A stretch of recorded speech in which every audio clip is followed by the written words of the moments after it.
소년부 친구들 모두 안녕. 네, 오늘 토요일 주말인데요. 오늘도 그래도 어김없이 말씀으로 하루를 시작하려는 우리 소년부 친구들을 축복합니다. 내일은 주일인데요. 근 한 달 동안 친구들이 영상으로 예배를 지금까지 잘 드려왔어요. 그런데 4월 들어서 내일은 첫 번째 영상으로 가정 예배를 드는 주일이에요. 변함없이 영이신 하나님이 나와 함께 하신다라는 친근감을 가지고 또 진리 안에서 예수님이 나의 구원자이시다 이런 사실을 마음으로 고백하며 드리는 영과 진리의 예배가 되길 축복합니다. 오늘 목사님과 나눌 말씀은 마가복음 14장 12절에서 21절 말씀입니다. 같이 읽을 말씀은 13절에서 21절 말씀. 우리 다 함께 읽어보겠습니다. 시작. 예수님께서 제자들 가운데서 2명을 보내시면서 말씀하셨습니다. 성으로 들어가거라. 물병을 든 사람을 만나면 그를 따라가거라. 그가 들어가는 집의 주인에게 선생님께서 제자들과 함께 유월절 음식을 먹을 수 있는 방이 어디냐고 물으십니다. 라고 하여라. 그러면 집주인이 너희에게 준비된 커다란 다락방을 보여줄 것이다. 그곳에서 음식을 준비하여라. 제자들이 떠나서 성으로 들어갔습니다. 예수님께서 말씀하신 그대로였습니다. 그래서 유월절을 준비했습니다.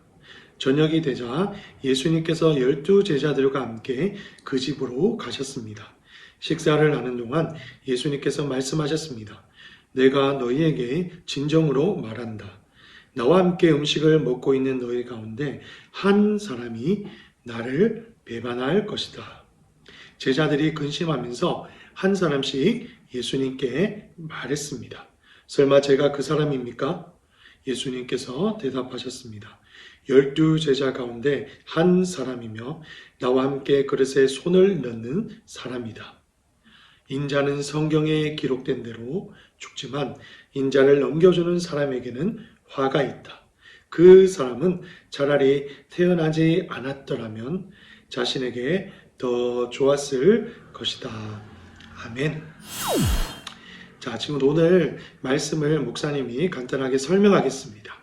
자, 오늘 이 말씀은 예수님께서 십자가에 달려 돌아가시기 전 유월절이라고 하는 유대 민족의 중요한 절기에 제자들과 함께 마지막 식사를 하시는 부분입니다. 친구들도 잘 알고 있을 거예요. 예수님과 제자들의 최후의 만찬 이런 제목을 많이 들어봤을 거예요. 그런 그림을 그린 미술 작가도 있죠.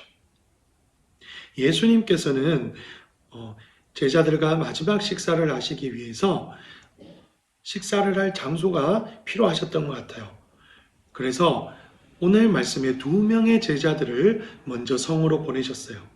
이때 말하는 2명의 제자는 누가복음 22장에도 동일한 사건이 나오는데 베드로와 요한이라고 말하고 있어요. 그래서 이 베드로와 요한이 예수님이 명령하신 대로 그 말씀에 그대로 순종했어요. 성에 들어가서 물병을 들고 있는 사람을 따라가서 그가 들어가는 집의 주인에게 예수님께서 식사할 장소가 필요합니다. 라고 말씀하셨어요. 그러자 집주인은 자신의 큰 다락방을 내어주었어요. 그리고 그곳에서 제자들은 유월절 음식을 준비했어요. 저녁이 되었고 제자들이 모두 모여서 예수님과 함께 유월절 식사를 했어요. 예수님 최후의 만찬이었죠. 첫 번째이자 가장 마지막 만찬. 그런데 예수님께서 뜻밖의 이야기를 오늘 제자들에게 하신 거예요. 너희 12명 중에 한 사람이 나를 배반할 것이다. 그러자 제자들이 술렁이기 시작했어요. 아니 예수님, 그러면 혹시 저인가요? 예수님께 막 물어보기 시작했어요. 왜냐하면 자신이 예수님의 참된 제자로 예수님과 함께 하나님의 나라의 복음을 전하며 많은 일들을 경험했는데 혹시 예수님을 배반하는 사람이 나라고 생각했을 때 얼마나 두렵기도 하고 떨리겠어요. 그런데 예수님께서는 그 중에 한 사람인데 나와 같이 그릇에 손을 넣는 그 사람이다 라고 말씀하셨어요. 그 사람은 이 세상에 없었으면 차라리 좋았을 것이다 라는 말씀까지 하시면서 마지막에는 내가 성경에 기록된 대로 죽지만 나를 넘긴 그 사람은 아마 큰 화를 당할 것이다 라고 말씀하셨던 거예요. 중요한 포인트 두 가지를 한번 묵상해 보겠어요. 첫 번째는 오늘 예수님을 배반한 한 명의 제자는 바로 목사님과 친구들이라는 사실이에요. 누가 과연 예수님을 배반할 사람일까요? 뭐라고요? 목사님은 들었어요. 친구들 대답했을 거예요. 그렇죠. 바로 가룟 유다가 예수님을 은 30냥에 유대인의 종교 지도자들에게 넘기게 될 거예요. 그리고 예수님은 재판이 넘겨지셔서 이제 십자가에 달리시게 되죠. 이 가룟 유다는 성경에 보면 예수님을 따라다니는 제자였지만 참 믿음으로 거듭난 제자는 아니었다고 말씀하고 있어요. 그리고 때때로 보면 요한복음에도 13장에 드러나 있어요. 가룟 유다는 돈괴, 돈을 모으는 역할을 맡았는데 돈 욕심이 많았다는 것 같아요. 그래서 요한복음 13장 2절에는 가룟 유다가 이렇게 돈에 있는 욕심, 이 연약함을 마귀가 그 연약함을 이용해서 예수님을 배반하게 만들었다고 말씀하고 있어요. 가룟 유다는 예수님보다 자신을 편안하게 살게 해주고 물질적인 만족을 주는 돈을 사랑했던 거예요. 그리고 마귀는 이렇게 돈을 사랑하는 마음이 예수님을 사랑하는 마음보다 더 큰 것처럼 가룟 유다에게 유혹하여 가지고 예수님을 은 30냥에 팔아넘기도록 한 거예요. 친구들, 우리가 당연히 우리 자신이 아니기 때문에 가룟 유다가 예수님을 팔아넘긴 죄를 볼 때는 정말 가룟 유다가 용서받지 못할 큰 죄인처럼 보일 거예요. 그런데 친구들, 이걸 잊지 말아야 해요. 오늘 가룟 유다가 마귀의 유혹에 넘어가서 예수님을 팔아넘긴 그 모습은 사실 때때로 목사님과 친구들에게 나타나는 그런 모습일지도 모른다는 거예요. 친구들은 어떠세요? 목사님은 예수님을 믿고 하나님 말씀에 순종하며 칭찬받는 믿음의 사람이 되고 싶어요. 참된 제자가 되고 싶어요. 그런데 목사님도 죄가 있는 연약한 인간의 몸을 하고 있기 때문에 때때로 하나님 말씀에 불순종하고 예수님의 십자가 사랑에 그 사랑에 만족하지 못하고 다른 것들을 더 사랑하는 가룟 유다와 같은 모습이 목사님에게도 나타난답니다. 친구들은 어떠세요? 친구들이 예배 드릴 때 정말로 예수님을 사랑하는 마음으로 드리고 있나요?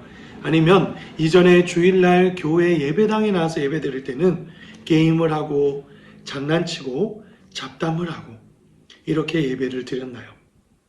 또한 하나님께서 말씀하시는 것처럼 부모님께 순종하고 친구를 내 몸처럼 사랑했나요?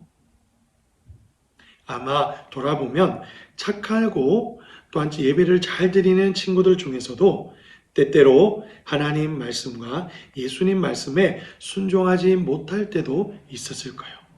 근데 우리는 가룟 유다처럼 중요한 것은 마귀의 유혹이 오더라도 그대로 마귀의 유혹을 쉽게 넘어가서 예수님과 하나님 말씀에 불순종하면 안 되는 거예요.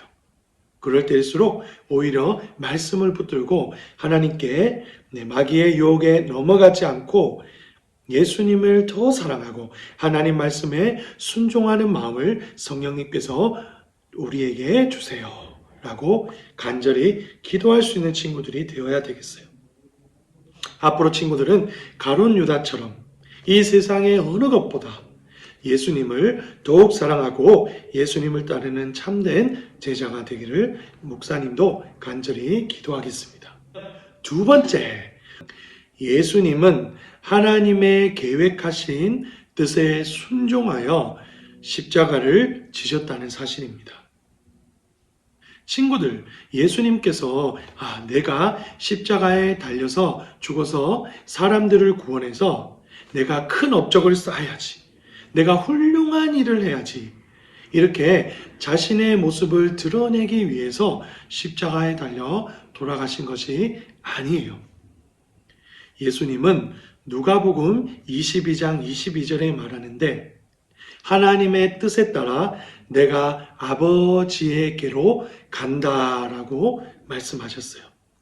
오늘 말씀에도 동일하게 말씀하고 계시는데 21절에 보면 인자는 예수님을 뜻한다고 했죠. 성경에 기록된 대로 죽지만 예수님의 자신의 뜻대로가 아니라 하나님 아버지의 뜻에 순종하여 십자가에서 목숨을 거둘 것을 이야기하고 있어요. 구약시대 때부터 친구들이 잘 알고 있겠지만 예수님은 바로 우리를 위해서 십자가에 대신 대속제물로 달려 돌아가실 어린 양이라는 그런 표현을 많이 들었을 거예요. 바로 예수님은 하나님의 뜻에 따라서 친구들과 목사님의 죄를 대신 속죄할 어린 양처럼 십자가에 바로 내어주신 제사의 제물이 되셨어요. 그래서 오늘 말씀의 친구들, 사실 오늘 예수님께서 잡히시기 전에 유월절 식사를 하셨잖아요. 그것에도 바로 하나님의 뜻이 있어요. 유월절이라는 것은 이스라엘 백성이 애굽에서 나올 때 바로 하나님께서 모세를 통해서 마지막에 바로에게 내리신 재앙이에요. 세상의 모든 태어난 것들 중에 첫 번째 장자들은 모두 하나님께서 목숨을 빼앗아 가시는 그런 재앙을 내렸어요. 왜냐하면 바로가 끝까지 여호와 하나님을 살아계심을 인정하지 않고 교만한 모습을 보였기 때문이에요. 그런데 바로 이스라엘 백성들은 어린 양의 피를 가지고 자신이 살고 있는 집의 문의 위쪽과 아래쪽 그리고 각각 옆쪽에 어린 양의 피를 바르면 하나님의 천사가 그 어린 양의 피를 바른 문설주를 그대로 보고 뛰어넘는다고 약속하셨어요. 그리고 그 말씀에 순종한 이스라엘 백성들 집에는 첫 번째 난 것들, 장자들이 죽지 않고 목숨을 보전하는 그런 은혜를 주셨어요. 그래서 영어로 이것을 패스오버이라고 해요. 패스에서 뛰어넘는다는 뜻을 가지고 있어요. 이것이 바로 구약시대 때 이스라엘에게 보여주셨던 하나님의 구원입니다.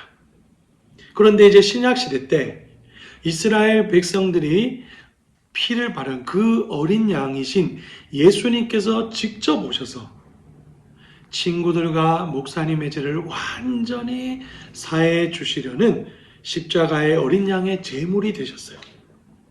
하나님께서는 구약시대 때부터 바로 이 어린 양으로 오실 예수 그리스도를 예언하여 표징하셨다고 해서 예표하셨다고 합니다. 그래서 예수님은 이런 하나님의 계획을 이루시기 위해서 인간의 몸으로 오시고 인간의 몸으로 오셔서 우리가 당해야 될 십자가 형벌을 인간의 몸으로 짊어지셨어요. 그리고 그런 인간의 몸으로 죄를 사하여 주실 때 예수님의 신성이 드러나게 되고 예수님의 거룩하신 그 모습을 십자가에서 드러내시면서 3일 만에 하나님의 뜻대로 완전히 부활하시게 되는 것이죠. 그래서 오늘 말씀에 친구들이 이 예수님의 십자가에 달려 돌아가신 사건, 이것은 예수님 자신에게서 또한 친구들과 목사님 그리고 이 세상에 가지고 있는 업적을 위해서가 아니라 바로 하나님의 뜻에 순종하여 우리를 십자가에서 구원하시기로 작정해서 오신 것이었어요. 모두 이 사실을 깨닫고 오늘 하루도 마귀의 유혹에 힘써 싸워 이기고 특별히 우리를 위해 십자가에 달려 돌아가신 그 놀라운 하나님의 계획에 믿음으로 순종하신 이 예수님을 닮아서 참된 제자의 삶을 살아가는 우리 친구들이 되길 축복합니다. 목사님이 기도하겠습니다. 하나님 감사합니다. 우리 꿈꾸는 소년부 친구들이 가룟 유다처럼 악한 사탄 마귀가 유혹할지라도 말씀을 놓고 믿음으로 기도하여서 불순종하는 자녀에서 말씀에 순종하는 믿음의 자녀로 날마다 거듭나게 하여 주시옵소서. 특별히 우리 친구들에게 믿음을 주기 원합니다. 우리 친구들이 예수님이 자신의 뜻과 자신의 업적을 위해서가 아니라 하나님이 우리를 구원하려고 계획하신 그 구원을 위해서 순종하여 십자가를 지신 하나님의 아들이라는 그 사실을 믿게 하여 주시옵소서. 또한 우리 친구들이 이렇게 하나님의 말씀에 순종하여 십자가를 지신 이 예수님의 또 다른 십자가를 지고 그 삶을 따라가는 귀한 하나님의 영광을 드러내는 우리 꿈꾸는 소년부 친구들이 되게 해주세요. 예수님 이름으로 감사 기도드렸습니다. 아멘.